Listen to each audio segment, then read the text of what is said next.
what it's like to be held hostage by Somali pirates for 2.5 years. Of course, this remains to be a mystery for many around the world, but our reporter Jason Mike has the story aired by NPR Radio. Michael Scott Moore is a journalist who traveled to Somalia to write a book about the history of piracy in the Horn of Africa. It did not go as planned. The title of his new book tells you what happened. It's called The Desert and the Sea, 977 Days Captive on the Somali Pirate Coast. Moore's ordeal began just after he dropped off a colleague at a small airport in Somalia. As he was heading back into town, his car came upon a truck full of armed men. The 12 or so gunmen on the back came off the flatbed and around to my side of the car and pulled me out, he says. They bloodied me, they broke my glasses, they broke my wrist, and they piled me into another waiting SUV and drove me off to the Somali bush. That was the beginning of an imprisonment that spanned 2 years and 8 months. Moore was kept in huts, and on a hijacked tuna fishing boat full of other hostages. He got to know his captors. He made friends with fellow prisoners. And he kept turning over one line in his head, something a pirate said in the earliest days of his captivity.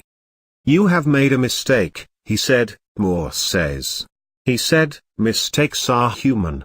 And it was an insulting thing to say, because there he was in a position to make something off my ransom, and he's telling me that I made some sort of a mistake, as if I had made a wrong move within Somalia, as if I'd done something to cross the gang. He was trying to make me feel guilty. But of course that echoed in my mind for the rest of my time, 'cause I made a very big mistake, you know? I not only went to Somalia, I got captured. And that weighed on me for the entire 2.5 years, obviously. Moore was freed in September 2014. The ransom was $1.6 million, which he calls a filthy compromise. We shall highlight quotes and key points from his interview with NPR about the ordeal and his new book. Frustrated fishermen. That's a very convenient story for the pirates to put forward. The true part of it is that Somali piracy has its roots in illegal fishing, and illegal fishing is still a huge problem up and down Africa. But that's one point of the title of The Desert and the Sea, is that most of the pirates I met were not fishermen. And as it turns out, let's say, in a skiff full of 6 pirates, all 6 of those guys need to be gunmen. Only one needs to know how to run the outboard motor. So a pirate gang can get along with a whole lot of people who are not fishermen and have no experience on the water, and as a matter of fact, a lot of pirates can't even swim.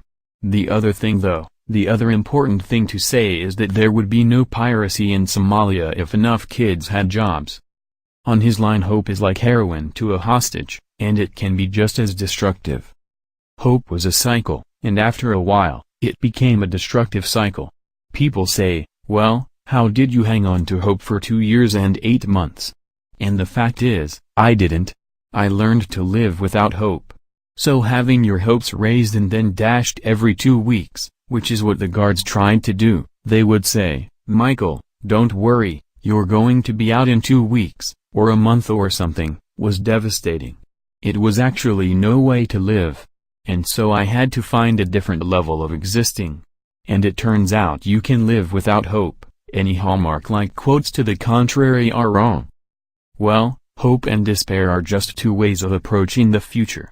I don't know which philosopher I'm paraphrasing, I think maybe Sartre, but, those are just 2 mindsets toward an uncertain future. And if you would recognize that, and simply don't think forward toward the future, and don't insist on a rosy outlook for the next couple of weeks or months or years, then you can live in the moment.